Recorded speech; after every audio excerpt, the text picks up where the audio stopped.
I'm Taylor Vitani, and thank you for joining us for a new episode of The Living Show. I'm here with Katie Esther, and we are here at the brand new Shelby Township Library that's soon to be opening.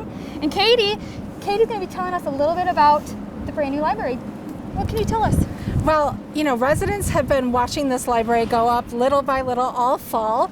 And then as the temperature started to drop, the workers moved inside. And so most of what's going on over the winter months and into the early spring is all going to be inside. So I'd kind of like to give your viewers a little sneak peek. Yeah, let's head on inside. You can tell us all about it. Terrific. Let's go.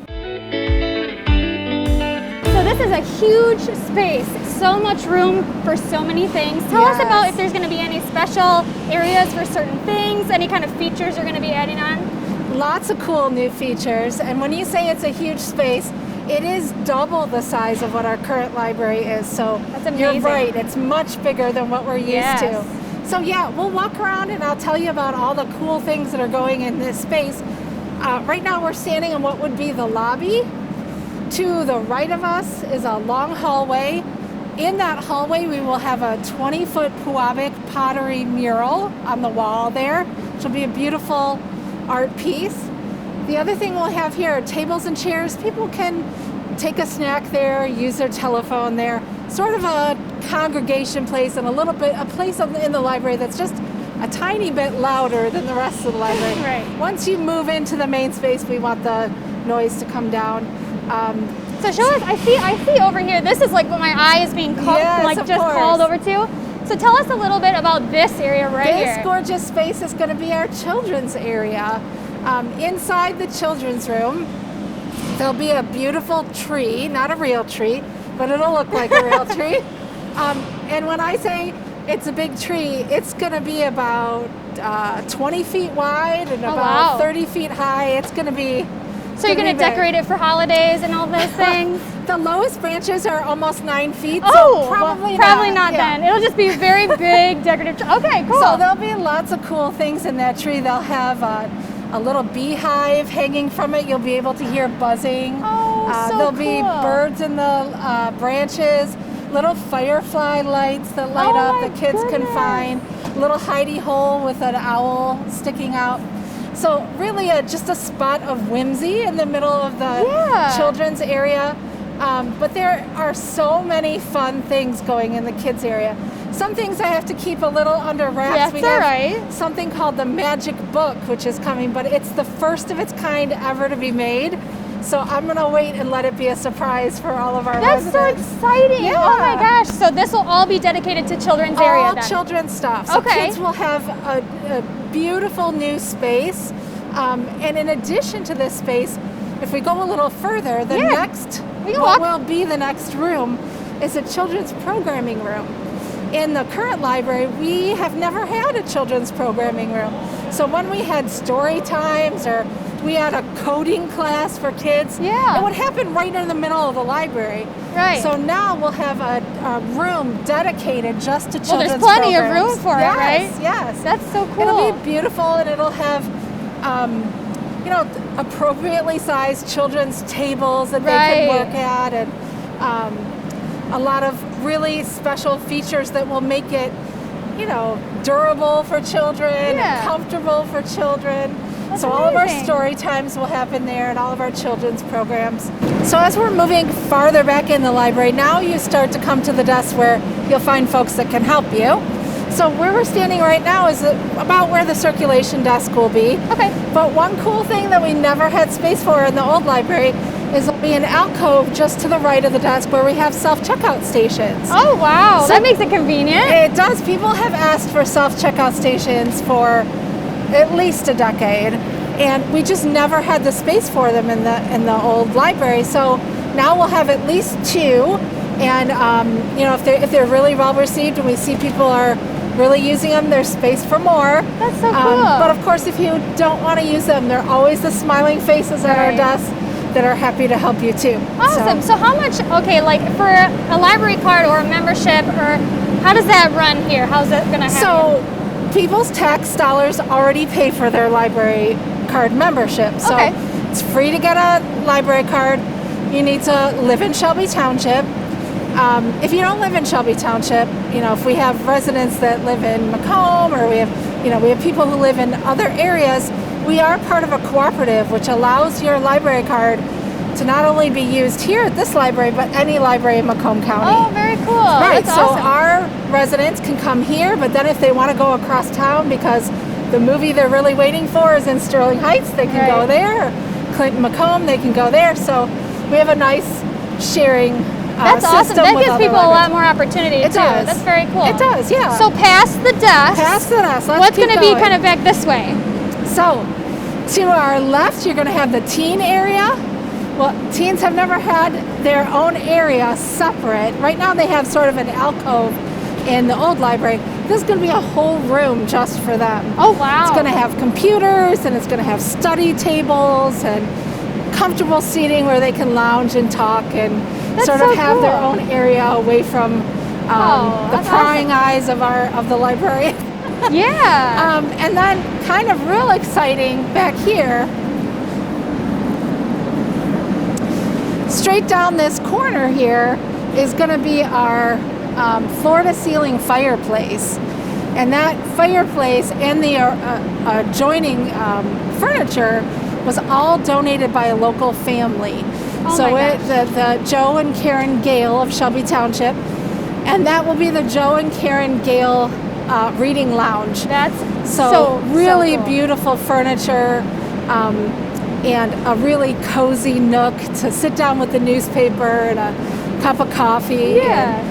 And That's just so really cool. enjoy the fireplace. It's going to be a floor-to-ceiling masonry natural stone fireplace. Wow. It'll just so be that's going to be beautiful. installed probably like soon or Soon, okay. yeah. I think probably within another month or so, we'll see the interior masonry start. Oh, that's going to be beautiful. Yes. How exciting. On the right will be the entrance to what will be the largest meeting space in Shelby Township. We have a study room going, I'm sorry, not a study room. We have a meeting room going in that will seat 218 people. Oh, my. It'll be the largest space on the municipal campus for people to congregate. So we're hoping it will be used for library programs and events. Could be used for town hall meetings. And being able to just even get the community together. Absolutely. Very yeah. nice. Yeah. So right now we're really looking forward to that. There will be several other smaller rooms, including a room that seats about 30. That'll be where our book clubs meet, where our investment clubs meet, our writers groups will meet. They're smaller individual groups. And these rooms will be available for the residents to sign up and use themselves. That's wonderful. Yeah. Well, definitely the space is huge.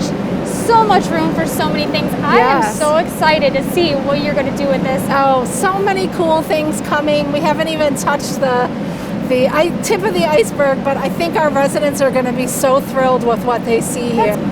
So if anyone needs more information on the library or to talk to someone to get some information about it, who do they contact?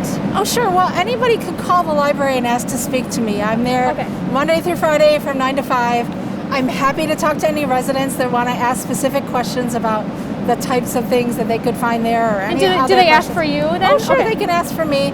And then go to our website. We've got a cool link on our website that says New Library. You can click on there. There's actually a construction camera. It takes a picture every 30 seconds. No way. And then makes a little movie out of it, so you can see how construction is coming all the That time. is really, really cool. You can see floor plans. You can see some artist rendering of what the building's going to look like. Wow. So there's some cool stuff there, but I encourage people to contact me. Walk in the library anytime you're there and ask for me. Wonderful. And I'll be happy to talk to residents. That's amazing. Well, thank you so much for Oh, having thanks us, for Katie. coming. We are, again, so excited to see how this is all going to turn out. I think it's going to be beautiful. It's so big. I think so, too. And I'm sure everybody's going to absolutely love it.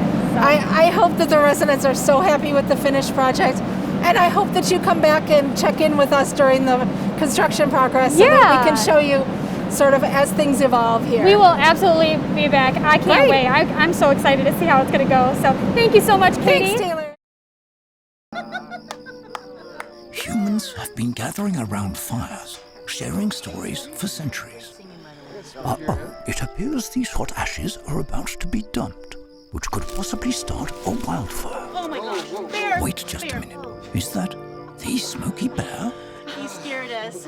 How will Smoky deal with such a hot situation? Precisely. The garden hose defense. Next, a thorough stir. Then another spray. And finally the true test. Feeling if the ashes are cool. It looks like they are. Bravo. Wait, do you mind if we could just... Ah yes, really quick? the selfie. A ritual practiced so frequently with this tribe. But not so much by Smoky Bear. Just 1 second, Smokey. Wait. Only you can prevent wildfires. Once the COVID-19 pandemic hit, the Shelby Township Library had to look into providing adult programming and story times at a distance. We couldn't do story time in the park. We couldn't do story time in the cafeteria. We couldn't do story time in our usual space. And the library was just shut down, and there was a lot of unknowns, especially back in the summer. Virtual was the best way to go. Once we kind of figured out those things, then we just had to get used to filming on schedule and posting those and hoping that people would tune in and enjoy them as much as they would a normal story time in person. There were many options, but the library chose to use Facebook Live and produce their story times and adult presentations virtually. First thing was to try and figure out how much of what we had previously done for summer reading, because summer reading is one of our biggest series of events of the year. So the first thing to do was to try and figure out how much of summer reading we could replicate and what needed to be different. So one of the things that we'd done in the past was we had during the summer for 8 or 9 weeks in a row, we have different weekly programs every week. So can we have programs? Are we going to be bringing in entertainers? And if we're not going to bring in presenters or entertainers, what else can we do? Librarians Bethany and Jennifer had some adjustments they had to go through when switching from live story times to virtual. It was really quiet. So at story time, we might have anywhere from 15 to 30 children, and then the adults also. So, and the kids talk amongst themselves, the parents are chatting with themselves, and then to come in and read and sing to you guys, it was very different. So it was kind of like, you know, if you were talking to yourself in the mirror or talking to a wall or something. Without the kids actually being there, I sort of have to pretend that I'm seeing them there and imagine how they might be responding. If I ask a question on screen, I sort of have to plan on leaving a pause for them to respond at home and sort of put on that extra energy with smiling and being just as upbeat and bouncy as I would be with the kids there with their energy. Elizabeth had another challenge altogether: adult programming and summer reading. So the first thing I did is I reached out to the people who I had already booked for last summer and just said, you know, okay, obviously we need to find something, a new way to do this because we won't have a live audience. Are you open to exploring options with me? And some were and some weren't, and that's absolutely fine. To work with them and have the presenters come to the library, but without an audience. We would film it, and then the video would get edited, and then we could air that. And that was really good for us. And in fact, in some ways, we ended up realizing there were some advantages to that, things that we hadn't been able to do in the past that we could now do. Once the library opens back up and live performances continue, what do these librarians think about that transition?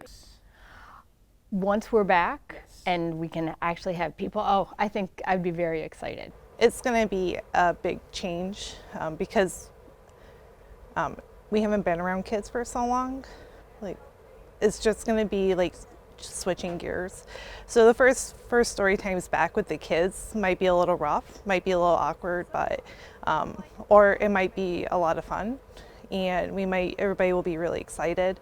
Well, I really miss seeing all the kids and having not seen them in person as much for almost a year. I'm sure a lot of kids that I see will be, have grown up a lot more. So I'm going to see baby siblings that were babies that are a little older now, and it's going to be, I miss having seen them during that time growing up, but I'm excited to see them again in person, and I think it'll it'll be reinvigorating to do story times again with all the kids there in person.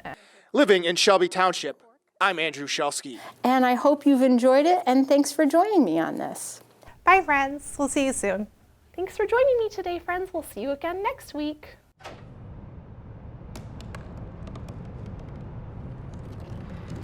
They said I couldn't dream. Called me a piece of trash and swore that's all I'd ever be.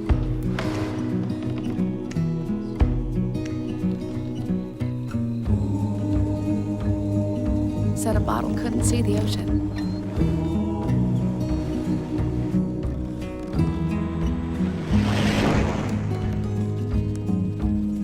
Give up.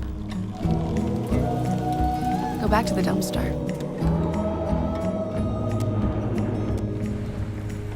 But I didn't listen. I made my way.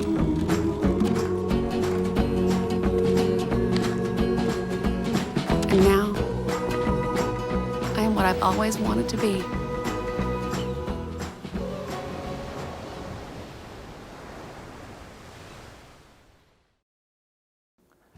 Hello, my name is Brandon Howard, and I am Shelby Township Library's new technology librarian. I am a lifelong Metro Detroit resident.